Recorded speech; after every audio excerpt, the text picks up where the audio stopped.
اعوذ باللہ من الشیطان الرجیم، بسم اللہ الرحمن الرحیم۔ نویں جماعت کے عزیز طالبات، السلام علیکم ورحمۃ اللہ۔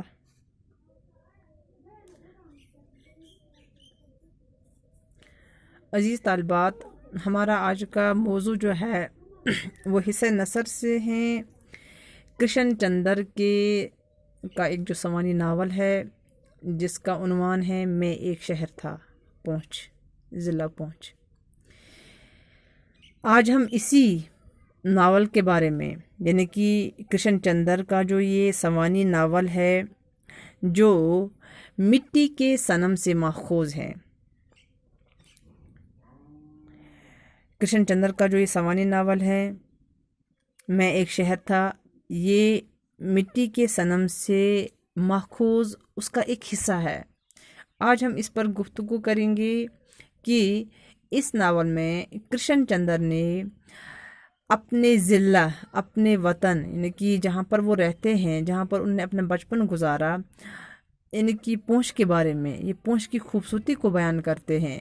اس میں یہ کرشن چندر صاحب جو ہے، اس میں یہ اس ناول میں، یعنی کہ اس سوانح ناول میں یہ بار بار اپنی وادی کشمیر اور پونچھ کا مقابلہ بمبئی کی تیز رفتار زندگی کے ساتھ کرتے ہیں۔ یہ جو مٹی کے صنم جو ہے، یہ جو اس کا ایک حصہ ہے، یہ میں ایک شہر تھا، یہ ایک سلسلہ وار قصہ تھا۔ اسی سلسلہ وار قصے میں انہوں نے اس ناول کا انتخاب کیا، میں ایک شہر تھا۔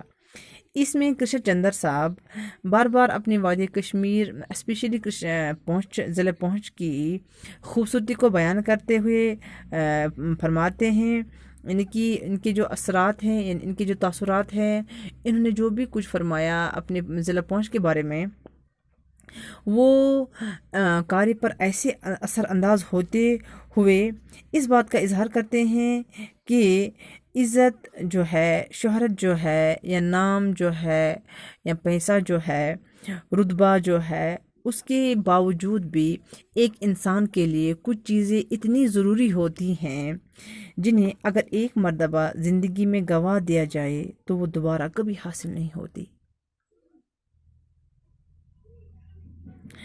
یعنی کہ ناول کے شامل نصاب میں کرشن چندر صاحب نے پونچھ کی ایک ایک چیز اور ایک ایک جگہ کا مقابلہ دنیا کی دوسری چیزوں اور جگہوں سے کرتے ہیں،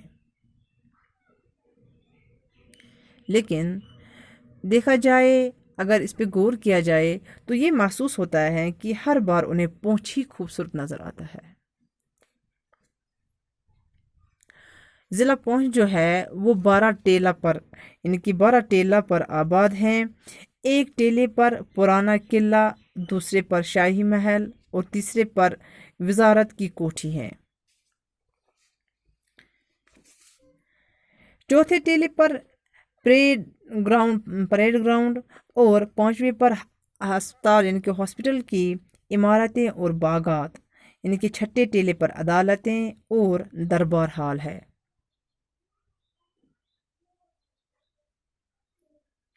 اسی طرح دوسرے ٹیلے پر یعنی کہ جو اس کا دوسرا ٹیلہ ہے اس پہ یعنی کہ کوڑی ناڈ، یعنی کہ مضافات ہیں، یعنی کہ پرائیور پروٹ، یعنی کہ جو پرانی جو عمارتیں ہیں، یعنی کہ اس ٹیلے پہ وہیں پہ نظر آتی ہیں۔ نویں ٹیلے پر شہر کا جو مرکزی حصہ ہے، 3 طرف سے بازار ڈلوانوں سے شروع ہو کر اونچے ہوتے ہو جاتے ہیں۔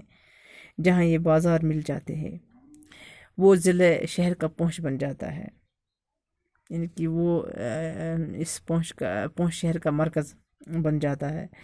پونچھ جو ہے بہت خوبصورت ہے۔ ناول نگار نے، یعنی کہ کرشن چندر نے اپنا جو بچپن ہے وہ اسی شہر میں گزارا ہے، اور اپنے بچپن کی یادیں جو ہے تازہ کرتے ہوئے اپنے کھیلنے پڑھنے کا حال جو ہے وہ کرشن چندر صاحب اپنے اس ناول میں بیان کرتے ہیں۔